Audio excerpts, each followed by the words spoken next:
Hey everyone, and welcome to the G3 Boardroom. Today we're going to be giving our review of Cascadia, which is a nature-based competitive game. Canada game. I was going to say, they should have just called it Canada game.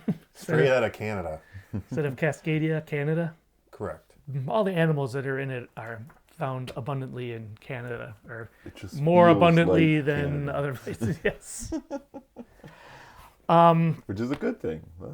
Not trying to insult Canada. It's a good thing. Yeah, well, Canada is a beautiful place, and it's kind of a pretty game. Yeah. I like the colors, I like the pieces, I like the wooden tokens. Oh, wait. We're ignorant because Cascadia is Canada. What's to that? Yeah, right there. Washington, Oregon. What's this? What's this place? Yeah, What's the that called? mountains. It's called Canada.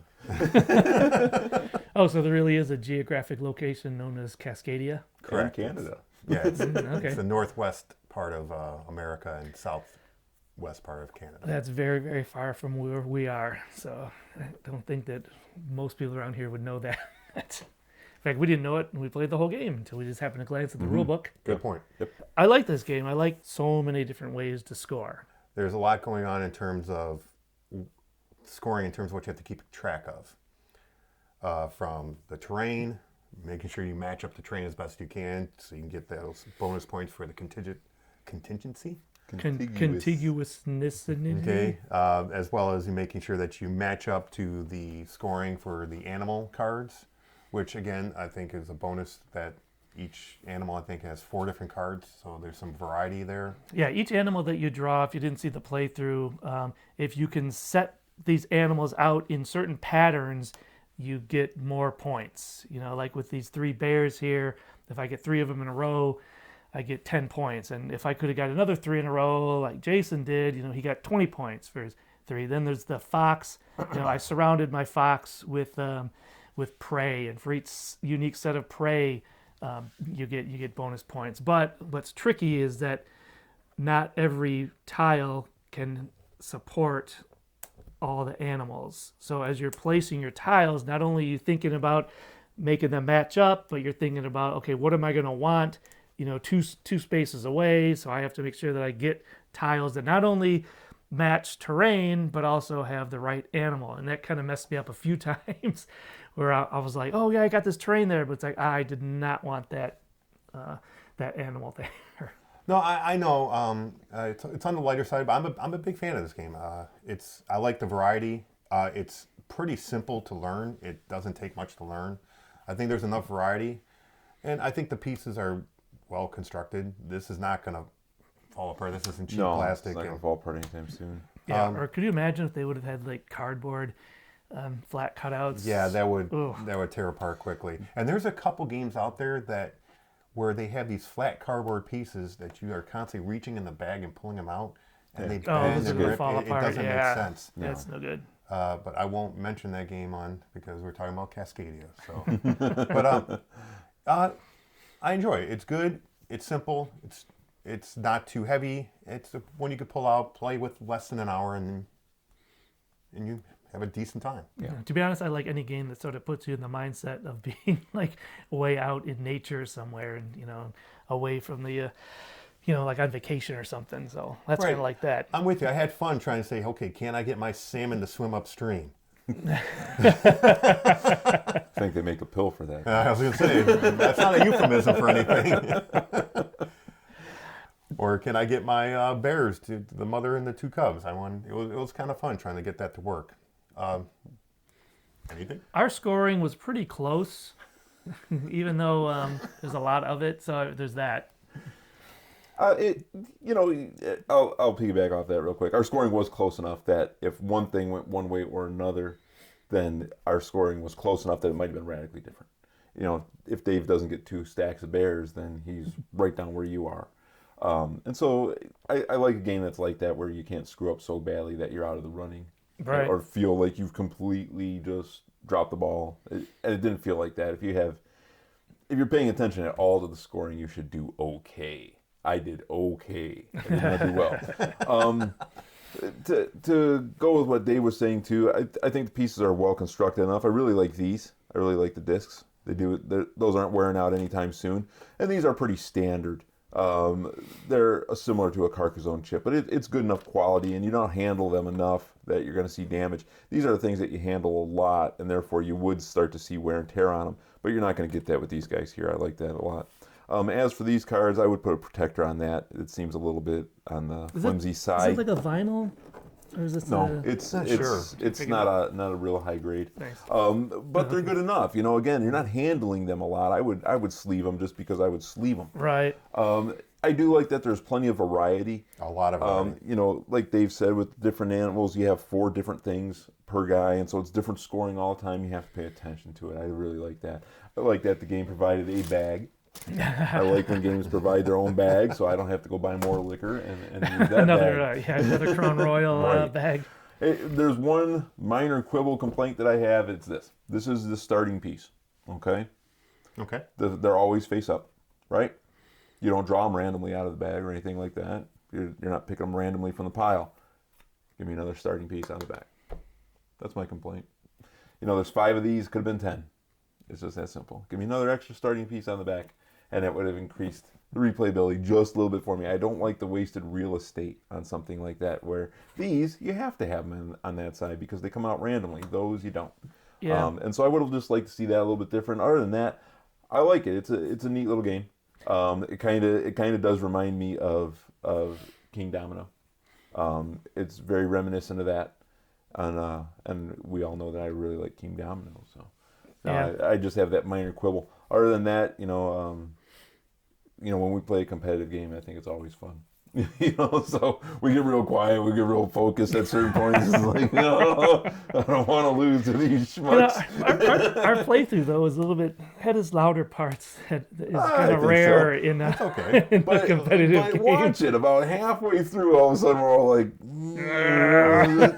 you know, start to really laser focus in and Yeah, you know. I see your point about the putting stuff on the backside of these, but I think there's so much replayability there's 63 tiles that come out in a 3-player game. Yeah, we pulled There's out. probably I mean, that's 90 or so. so much there's 84. variety. 84. Plus all these animals. Those animals switch. How many other cards or how many unique animals are there?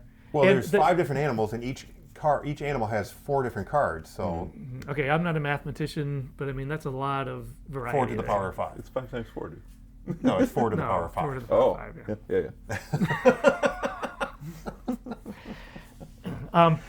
Yeah, I mean, I guess they could get squeezed out even some more. Actually, I think it's with 5 that to the other power thing. of 4. Anyway, regardless. Let us know in the comments if there's a math magician Tell us how out Well, there. I'm just we are. saying, it just seems like a waste of real estate. That's all. You know. Yeah, Yeah, I'm with you. I mean, yeah, it's one minor quibble, but or maybe it's- they missed the opportunity It's for a minor quibble. they missed the opportunity for an expansion set. Flip it over for the expansion. For expert mode, flip it on the other side. Expert- You know, oh, and I get it. It does cost the company extra money to print on both sides. It does. It does. So it's a way of keeping the expenses down. Like I said, it just adds a little bit more to me. I hate wasted real estate in a box. Right. Yeah. I like use of the bonus tokens too.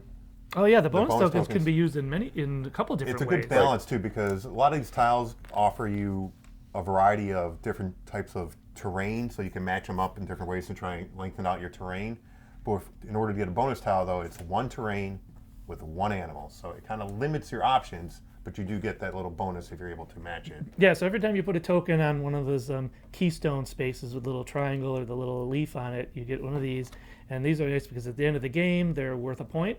Or Yeah, they're each worth 1 Or point. They're so you much can- more valuable yeah, during the game. what you do than- is you trade it on your turn, and instead of drawing this set of animal and tile, now I can draw this tile, this animal, and see the salmon. I did match that a up, couple so. times to get my salmon roll. Your salmon. You know. I Yeah. noticed, I looked at some of the cards. There's a card for salmon that you get up to like 7, 8 in a row. Oh, I could have done 5 or Right, 6. so or I did 5. I could have done 6 or 7. So Is there a card where all your salmon are all bunched up? no, but there's a card for the salmon. Bonk, bonk, bonk, bonk to each other. Surrounded. They want to be surrounded by predators. So, Oh, okay. I don't think they want to be surrounded by well, birds. I just like that all the different variation, all the replayability, and all the different ways it can come together. I mean, the rulebook is pretty thin. yeah, it's pretty thin. It's You know, simple. we had to consult it maybe once or twice when we were going through our playthrough, but it just took a second. Right, and I like that they even added some variety in here in terms of little achievements you can accomplish during the game. The more you play, you can mark off, oh, I was able to do that. I was able really? to accomplish that. There's a detailed explanation for each of the scoring cards, so if you're not sure exactly what it means or what exactly it scores, there's different achievements and scenarios you can mark off if you wanted to. And then just for kicks, there's a whole detailed information about the different animals and where they reside and Oh, nice. Canada. and some information about them. So it's a simple game, but I really like how much information they gave you and how much replayability. I would highly recommend this. Yeah, I like the theme. There's been other like kind of building games that we played, and I get the castles and ability to that, but I kind of like the nature theme of this one. And I know that there's other nature themed games out there. We haven't played too many. I'd like to play Wingspan one of these days, but I know there's other ones besides that. But this was kind of our first, foray into nature, so to speak. I've spent a lot of time in nature. I don't know. It shows. Yeah. It's outside my window. It's like, ooh. When was the last time you saw the sun? What's today? Yeah. Any final thoughts? I enjoyed No. it. I would recommend it. Good game. Yeah, great game. Yeah, if you get a chance to pick it up or get a chance to play it, I'd recommend that you do so. Before I recommend the game, what's the cost on this game? Well, Approximately. Any clue? I got it on sale through a certain company that ships anywhere in the world. Oh, And if you want us to mention you and this, then mention us. Pony up. Let's just say they sell everything from A to Z. Okay. Well, it costs money. If you have money, get the game. It costs money. $39. Oh, that's not bad. Yeah, it's not bad at all. All right, go back in. Under 40. Okay, so for under $40, it's definitely. And you're definitely it's worth a try. you're gonna get your money's worth because you take this camping, take this up north, take it just if I'll you're take my playing at games home. anywhere. Piece get lost. That'll do it. My point is you'll get your $40 worth in replayability. Absolutely, because especially since, one last thing, it is a quick game. It's less than an hour, which is good because there's a lot of fun in it, but in less than an hour you can play it a couple times and not feel like you wasted, and not wasted, but spent your whole night playing one game. And it's kind of nice when you get together in a group, you can play a game and then there's more than one winner for the night. Yeah. Yep, because I recently played a game which was zoo related, and it took almost 4 hours. So Okay. Okay. we'll discuss that another day. Okay. Not going to play it, but discuss it. we'll talk about it. All right, want to thank all of our subscribers and thank you for checking us out in this video, and we will see you next time. Later.